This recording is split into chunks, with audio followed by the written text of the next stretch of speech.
எமோஷனல்னா மனுஷனே கிடையாது. ஆனால் அவன்கிட்ட இருக்கிற ஒரு எமோஷன் வந்து அவனை சூப்பர் ஹியூமன் ஆக்கும். அவனுக்கு வந்து சூப்பர் ஸ்ட்ரென்த் கொடுக்கும். அவன் சாதிக்கவே முடியாதுன்னு நினச்ச விஷயத்த சாதிச்சு காட்ட வைக்கும். அந்த எமோஷன் என்ன, அந்த எமோஷனை நான் எப்படி யூஸ் பண்ணுவேன் அப்படின்றத பற்றி பார்ப்போம். வெல்கம் டு ஆஸ்ட்ரகுல் and thank you for all the love and support. வீடியோஸ்லாம் பிடிச்சிருந்துச்சு அப்படின்னா சப்ஸ்கிரைப் பண்ணுங்கள், ஃப்ரெண்ட்ஸ்லாம் ஷேர் பண்ணுங்கள். அண்ட் கையில் கட்டியிருக்கிற வாட்ச் வந்து armorado.com. அண்ட் அதேமாரி ஆர்மரோடோவில் வந்து இந்த ஸ்மார்ட் ரிங்கும் அனௌன்ஸ் பண்ண போகிறோம். இது வந்து ஒரு ஃபிட்னஸ் ரிங்கு, பட் இது வந்து வர்ச்சுவல் காயின் கூட வந்து பார்ட்னர்ஷிப் பண்ணுறோம். ஸோ தட் இந்த ரிங்கு நீங்கள் வேர் பண்ணுறப்போ வந்து வர்ச்சுவல் காயின் வந்து நீங்கள் மைண்ட் பண்ண முடியும். ஸோ அது இன்னும் ப்ரீசேல் ஆரம்பிக்கல. ஸோ ஆர்மரோட சோஷியல் மீடியாலாம் ஃபாலோ பண்ணுங்கள். இதை பற்றியான அனௌன்ஸ்மெண்ட் வந்து வெகு விரைவில் வரும். ஓகே, ஸோ அண்ட் கைஸ், நம்மளோட இங்கிலீஷ் சேனல் வந்து ஆஸ்ட்ரகுல் இங்கிலீஷ் அப்படின்னு சொல்லிட்டு இருக்குது. ஸோ அதை தேடி பாருங்கள், அதை சப்ஸ்கிரைப் பண்ணுங்கள். அண்டு அதுலேயும் வந்து ஒரு செட் ஆஃப் வீடியோஸ்லாம் நான் போட்டுட்ருக்கிறேன். மோஸ்ட் கேசஸ் வந்து நம்ம தமிழில் இங்கிலீஷில் வந்து மேபி வந்து ஒரே மாரி வீடியோஸ் இல்லாமல் கொஞ்சம் டிஃப்ரெண்ட்டாக கூட போட ஆரம்பிக்கலாம். ஸோ அதனால் செக் பண்ணுங்கள். ஸோ உங்களோட ஃபீட்பேக்கும் சொல்லுங்கள், இம்ப்ரூவைசேஷன் என்ன பண்ணலாம் அப்படின்னு சொல்லிட்டு.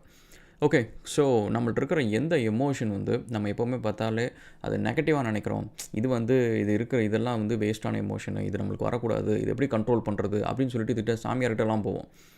அந்த எமோஷனுக்கு நிறையா பாசிட்டிவ் ஆஸ்பெக்ட் இருக்குது. இன்றைக்கி இந்த உலகம் உருவானதுக்கு அந்த எமோஷன் வந்து ஒரு முக்கிய காரணம் அப்படின்னு கூட சொல்லலாம்.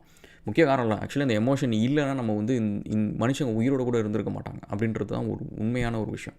அந்த எமோஷன் என்ன அப்படின்னு பார்த்தீங்கன்னா கோவம். நீங்கள் வந்து யார்கிட்டலாம் போய் கேளுங்களேன், கோவத்தை பற்றி என்ன நினைக்கிறீங்க அப்படின்னா, கோவப்படுறவன்லாம் வந்து முட்டாப்பையிலாக இருப்பான், அவனுக்கு வந்து கெட்ட வார்த்தை பேசுவான், அவனை யோசிக்க முடியாது, அவனுக்கு வந்து கோவப்படுறவன் லைஃப்பில் முன்னேற முடியாது அப்படின்னு சொல்லிட்டு கோவத்தை பற்றி வெறுமனையாக நெகட்டிவாக மட்டும் சொல்லுவாங்க. ஏன் அப்படின்னு கேட்டிங்கன்னா, முக்கால்வாசி நம்ம பார்க்குற கோவம் எல்லாமே வந்து ஒரு ரியாக்டிவான ஒரு கோவம். நீங்கள் யாராவது திட்டிங்கன்னா அவங்க திரும்ப திட்டுவாங்க, ரோட்டில் சண்டை போட்டிங்கன்னா அவங்க திரும்ப சண்டை போடுவாங்க அப்படின்னு சொல்லிட்டு இந்த மாதிரி தான் நம்ம கோவத்தை வந்து முக்கால்வாசி தடவை நம்ம வந்து பார்க்குறோம். பட் கோவம் நம்ம கண்ணுக்கு தெரியாத கோவம்னு ஒன்று இருக்குல்ல. ஸோ அந்த கோவம் என்ன பண்ணும் அப்படின்றதுக்கு ஒரு எக்ஸாம்பிள் நான் சொல்கிறேன்.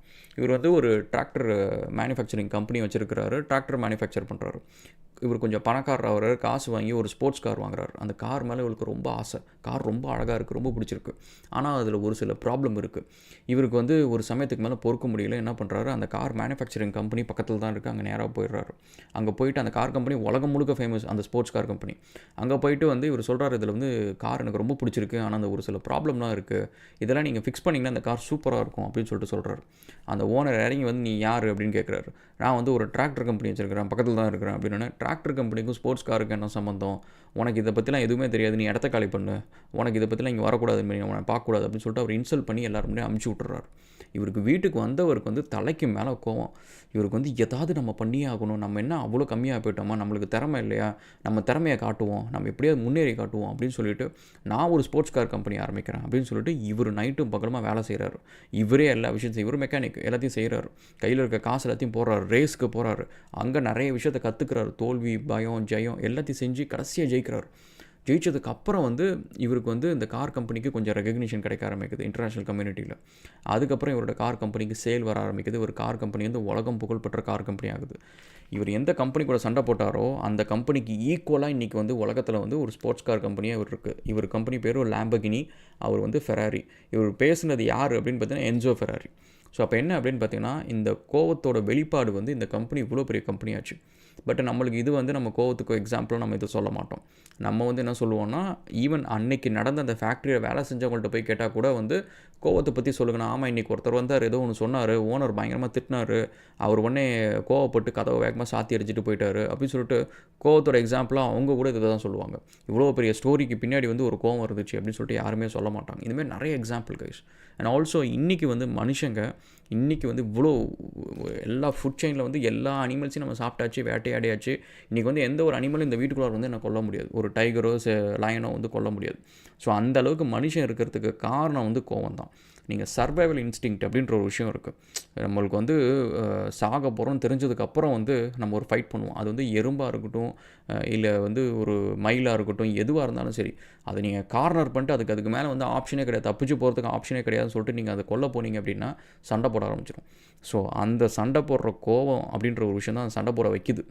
அந்த ஒரு விஷயம் தான் இன்றைக்கி மனுஷன் இந்த அளவுக்கு கொண்டு வந்து விட்ருக்கு அப்படின்னு சொல்லலாம். அந்த சூப்பர் ஸ்ட்ரென்த் கொடுத்தது மனுஷனுக்கு அதுதான். ஸோ அதனால் கோவத்துக்கு வந்து நிறைய பாசிட்டிவான விஷயம்லாம் இருக்குது. ஸோ என் ஆஃபீஸில் வந்து எனக்கு ஸ்டாஃப் மெம்பர்ஸ் அடிக்கடி கேட்குற விஷயம்னா, ராகுல் எப்படி நீங்கள் இந்த விஷயத்தெல்லாம் பார்த்துட்டு பொறுமையாக இருக்கிறீங்க, உங்களுக்கு எப்படி கோவம் வராமல் இருக்குது, இப்படி பொறுப்பு இல்லாமல் இருக்கிறாங்க, இதை பண்ணுறாங்க அதை பண்ணுறாங்க அப்படின்னு சொல்லிட்டு நான் அவங்க கிட்டக்கெல்லாம் சொல்கிற ஒரு விஷயம் என்னென்னா, நான் இப்போ வந்து நீங்கள் உங்களோட கம்ப்ளைண்ட் என்ன, அவங்க ஒழுங்காக வேலை செய்யலை அப்படின்றது தான். இப்போ அவங்கள திட்டுறதுனால, அவங்கள இன்சல்ட் பண்ணுறதுனால, நம்ம கோவத்தில் கத்துறதுனால அவங்க சீக்கிரம் நல்லா வேலை செய்ய போகிறாங்களா அப்படின்னு கேட்டிங்கன்னா முக்கால்வாசி இருக்காது. ஸோ அப்போ அவங்க வந்து நம்மளுக்கு என்ன வேணும், அவங்க நல்லா வேலை செய்யணும். அவங்க நல்லா வேலை செஞ்சால் கம்பெனி முன்னேறும், கம்பெனியில் ப்ராஃபிட்டபுளாக இருக்கும், நம்ம அதுலேருந்து கொஞ்சம் நல்லா ஏர்ன் பண்ணலாம். ஸோ அப்போ அவங்கள செய்ய வைக்க வேண்டிய விஷயம் அதுதான். அதை நம்ம வந்து கோவத்தில் செய்ய வைக்கிறோமா இல்லை சிரித்து செய்ய வைக்கிறோமா அதெல்லாம் நம்மளுக்கு இல்லை. அது அவங்க செய்யணுன்னா நம்ம என்ன பண்ணணும். ஸோ அப்போ வந்து ஒரு செஸ் மாதிரி இந்த கேமை விளையாடணும். நம்ம என்னென்ன மூவ் பண்ணால் அவங்க நல்லா வேலை செய்வாங்களோ அதை தான் நம்ம செய்யணும். நம்மளுக்கு தேவை என்ன அப்படின்னா, இந்த ப்ராப்ளம் இங்கே இருக்குது அப்படின்றது நம்ம கண்ணுக்கு தெரிஞ்சிருச்சு, இவங்க சரியாக வேலை செய்ய மாட்டேங்கிறாங்க அப்படின்றது தெரிஞ்சிருச்சு.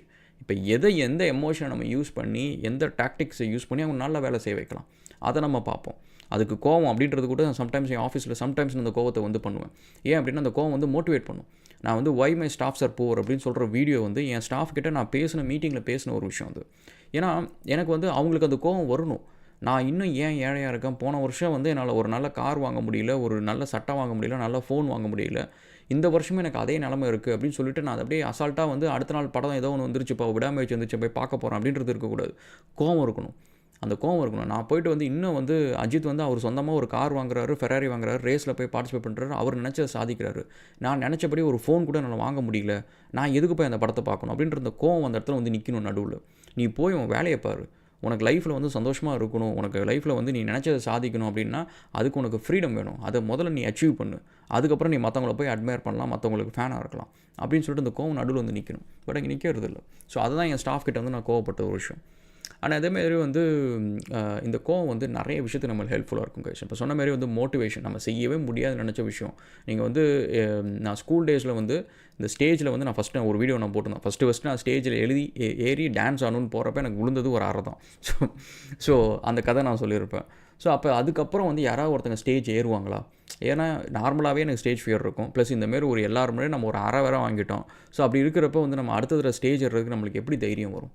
அப்போ அந்த இடத்துல என்ன அப்படின்னா வந்து என்னை கிண்டல் பண்ணுறாங்க, எனக்கு ஒரு கோவம் வருது, என்னால் முடியும் அப்படின்னு நினச்சிட்டு நான் அந்த கோவத்தை யூஸ் பண்ணி அந்த ஸ்டேஜுக்கு நான் போகிறேன். அண்ட் அதே மாதிரி தான் எனக்கு வந்து ஒவ்வொரு கம்பெனியும் ஆரம்பிக்கிறப்ப இந்த வர்ச்சுவல் இம்போர்ட்ஸில் வந்து எனக்கு நடுவில் அப்ஸ் அண்ட் டவுன்ஸ் இருந்துச்சு. அது அப்ஸ் அண்ட் டவுன்ஸில் வந்து சரி நம்ம இதை எப்படி விட்டுறக்கூடாது அப்படின்றப்ப வந்து நம்மளை வந்து சொல்கிறாங்க, என்ன இவ்வளோ நாள் இதே வச்சு உருட்டிகிட்டு இருக்கிற, இதில் ஒன்றும் ஆகவே மாட்டேங்குது, இன்னும் பெருசாக ஆக மாட்டேங்குது அப்படின்னு சொல்லிட்டு நம்ம இலக்காரமாக பேசுகிறாங்க. அந்த கோவம் தான் இப்போ டூட்டி கார்ட் அப்படின்னு சொல்லிட்டு அதை பண்ணி எப்படியாவது நம்ம ஜெயிச்சே ஆகணும் அப்படின்னு சொல்லிட்டு இந்த வருஷத்துலேருந்து அதுக்கு ஒரு பிராண்டிங்லாம் பார்த்திங்கன்னா நல்லா பக்காவாக பண்ணிவிட்டு அந்தமாரி போயிட்டுருக்குறோம். இந்தமாரி தான் ஒவ்வொரு விஷயத்தும் சரி. நம்ம ரஷ் ரைட்ஸ் ஃபார் எக்ஸாம்பிள் நீங்கள் எடுத்துக்கிட்டிங்க அப்படின்னா, நான் மதன் ஓபி பற்றி ஒரு வீடியோ ஒன்று போட்டிருந்தேன். அது வந்து அந்த மதன் ஓபி இஷ்யூ வந்தப்போ நான் போட்டப்போ அதில் என்னோடய ஒப்பீனியன் நான் சொல்லியிருந்தேன். அதில் மதன் ஓபியோட ஃபேன் யாரோ ஒருத்தங்க வந்து நீ என்ன பேசுகிற, நீ பெரியவனா, நீ உன்னால் முதல்ல அந்தமாரி கேம்லாம் விளையாட முடியுமா, செய்ய முடியுமா அப்படின்னு சொன்னதுக்கு அவர்கிட்ட நான் அன்றைக்கி சொன்னது தான், சரிங்க இது வரைக்கும் நான் இந்தமாரி ஒரு ஜானரில் வந்து ஒரு சின்னதாக ஒரு கேம் பண்ணணும்னு நினச்சிட்டு இருந்தேன்.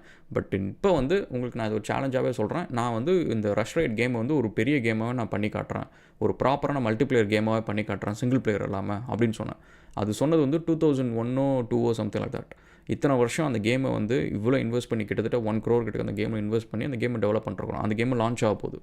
ஸோ இந்தமாரி வந்து நம்ம கோவத்தை நம்மளுக்கு அட்வான்டேஜுக்கு எப்படி யூஸ் பண்ணுறது அப்படின்றது நம்மளோட சர்வைவலுக்கு, நம்மளோட ஃபோக்கஸ் நம்மளோட க்ரோத்தில் தான். ஸோ அப்படின்றதுல நம்ம அந்த கோவத்தை எப்படி யூஸ் பண்ணுறது அப்படின்ட்டு. அண்ட் ஆல்சோ அந்த கோவத்தை நம்ம ஃபஸ்ட்டு எப்போ லேர்ன் பண்ணுறோம் தெரியுமா? டீனேஜ் டைமில் அந்த 2 கட்டாம் வயசுன்றது பார்த்திங்களா, அந்த டைமில் நம்ம கோவத்தை பற்றி லேர்ன் பண்ணுவோம். அந்த கோவத்தோட பவர், அது என்ன செய்ய முடியும் அப்படின்றது. அதாவது நம்மளை வந்து சின்ன பிள்ளையாகவும் கன்சிடர் பண்ண மாட்டாங்க, பெரியவங்களும் கன்சிடர் பண்ண மாட்டாங்க. நம்ம ஏதாவது ஒன்று சொன்னோன்னா சரி போ அப்படின்றவாங்க. நம்ம ஏதாவது ஒன்று தப்பு செஞ்சோம் அப்படின்னா வந்து நம்மளை அதிக பிரச்சனை பேசாது அப்படின்னு சொல்லிட்டு இன்சல்ட் பண்ணுவாங்க எல்லாரும் முன்னாடி. நம்மளை வந்து ரொம்ப துச்சமாக நடத்துவாங்க. அந்த டைமில் வந்து நம்மளுக்கு திடீர்னு என்றைக்கோ ஒரு நாள் இதெல்லாம் சேர்ந்து வெறித்தனமாக ஒரு கோவம் வரும். நீங்கள் எப்படி என்ன இப்படி சொல்லலாம் அப்படி இப்படின்னு சொல்லிட்டு நம்ம பயங்கரமாக கற்றுவோம். அந்த டைமில் வந்து பெரியவங்கலேருந்து எல்லாரும் நம்மளை லிசன் பண்ணுவாங்க. அந்த பவர் ஆஃப் அட்டென்ஷனை வந்து அந்த கோவம் நம்மளுக்கு வந்து நம்ம இப்படி கோவப்பட்டால் நம்மளுக்கு ஒரு அட்டென்ஷன் கிடைக்குது அப்படின்னு சொல்லிட்டு. ஸோ இப்போ இதெல்லாம் என்னென்னா அதுக்கு நம்ம கோவத்தை அப்படி யூஸ் பண்ணணும்னு அவசியம் கிடையாது. பட் அந்த கோவத்துக்கு அந்த பவர் இருக்குன்றதை புரிஞ்சுக்கலாம். அந்த கோவத்துக்கு வந்து மோட்டிவேஷன் கொடுக்க முடியும். அந்த கோவத்துக்கு நீங்கள் செய்ய முடியாது, நான் ஸ்டேஜ் ஏறனா எனக்கு பயம், எல்லோரும் என்ன சிரிப்பாங்க அப்படின்றத தாண்டி அந்த ஸ்டேஜ் ஏற வச்சது வந்து இந்த கோவம் தான். அதேமாரி இந்த என்சோ ஃபெராரி கிட்டேருந்து அந்த ஒரு இன்சல்ட்டு தான் வந்து அந்த கோவமாக வந்து வெளிப்பட்டு லாம்பர்கினி அப்படின்ற ஒரு கம்பெனி உருவாச்சு. ஸோ அந்த மாதிரி வந்து கோவத்தை வந்து இந்த மாதிரி பாசிட்டிவான ஒரு ஆஸ்பெக்டில் யூஸ் பண்ணிக்கோங்க கைஸ். அண்ட் இன்னொரு விஷயம், நீங்கள் கோவத்தை எப்படி லெட் அவுட் பண்ணுறீங்க அப்படின்ற ஒரு விஷயத்தையும் எப்போவுமே காஷனாக வச்சுக்கோங்க. ஏன்னா சில பேர் வந்து சாமானை விட்டெறிகிறது, கெட்ட வார்த்தை பேசுகிறது, இந்தமாரி ஒரு விஷயத்தை வந்து நான் கோவப்பட்டால் இதெல்லாம் பண்ணுவேன் அப்படின்ட்டு ஒரு விஷயமா சொல்லுவாங்க. அதை நீங்கள் பண்ணாதீங்க. அது நான் எப்போவுமே என்னோடய வீடியோஸை சொல்கிறது என்னென்னா, நீங்கள் வந்து ஜிம்முக்கு உங்களால் ரெகுலராக போக முடியல அப்படின்னா 40 நாள் போங்க, அதுக்கப்புறம் ரெகுலராக போவீங்க. அதேமாரி கோவம் படுறப்ப நீங்கள் ஒரு விஷயம் செய்கிறீங்க, அது தப்பான ஒரு விஷயம், அதை திரும்ப திரும்ப செஞ்சிங்கன்னா லைஃப் டைம் ஃபுல்லாக அது ஒரு பழக்கமாயிடும். ஸோ அதனால் கோவப்படுறப்ப எப்போவும் பேட் வேர்ட்ஸ் யூஸ் பண்ணாதீங்க. ஏன்னா அந்த டைமில் வந்து நீங்கள் ஒரு இன்டெலிஜென்ட்டாக யூஸ் பண்ணுறது கோவமாக இருக்கிறப்ப அந்த இன்டெலிஜென்ட்டாக யூஸ் பண்ணுறதே கஷ்டம். அதுலேயும் நீங்கள் இந்த கெட்ட வார்த்தை யூஸ் பண்ணுற பழக்கம் வந்துருச்சுன்னு வச்சுக்கோங்களேன், சுத்தமாக நீங்கள் யோசிக்க மாட்டீங்க, பிரெயினை யூஸே பண்ண மாட்டீங்க. ஸோ அதனால் பிரெயின் யூஸ் பண்ணணும் அப்படின்னா கெட்ட வார்த்தை யூஸ் பண்ணாதீங்க. அண்ட் நெக்ஸ்ட்டு வந்து ரொம்ப பர்ஃபெக்ஷனிஸ்ட்டாக இருக்காதீங்க கைஸ். நீங்கள் வந்து உலகம் வந்து it is not a perfect world is an unfair thing. எல்லோரும் அவங்கவுங்க ஸ்ட்ரகிள்ஸில் இருக்காங்க. யாருமே நீங்கள் நினச்ச மாதிரி வேலை செய்ய மாட்டாங்க. அதெல்லாமே நார்மல் தான். அதை நீங்கள் அக்செப்ட் பண்ணிக்கோங்க. ரொம்ப இதில் எனக்கு இப்படி இருந்தால் தான் அப்படி இப்படின்னு சொல்லிட்டு ரொம்ப பர்ஃபெக்ஷனிஸ்ட்டாக இருந்தீங்க அப்படின்னா உங்களோட கோவத்தினால வந்து ஒரு நியாயமான ஒரு விஷயத்தை நீங்கள் எடுத்து வைக்கவே முடியாது. உங்கள் கோவத்தினால ஒரு பாசிட்டிவான அவுட்கம் வரவே வராது. ஏன்னா உங்களோட எக்ஸ்பெக்டேஷன் எப்போவுமே ஹையராக இருக்கும். அவங்க எவ்வளோ கஷ்டப்பட்டு வேலை செஞ்சாலும் நீங்கள் அவங்கள அப்ரிஷியேட் பண்ணுன்ற ஒரு மனநிலைக்கு போகவே மாட்டீங்க. ஸோ அதனால் பர்ஃபெக்ஷனிஸ்ட்டாக இருக்காதீங்க. ஓகே, உங்களுக்கு catch up again another video guys, and thank you so much for all the love and support. Videos பிடிச்சிருந்துச்சு அப்படின்னா சப்ஸ்கிரைப் பண்ணுங்கள், ஃப்ரெண்ட்ஸ்லாம் ஷேர் பண்ணுங்கள். Cheers.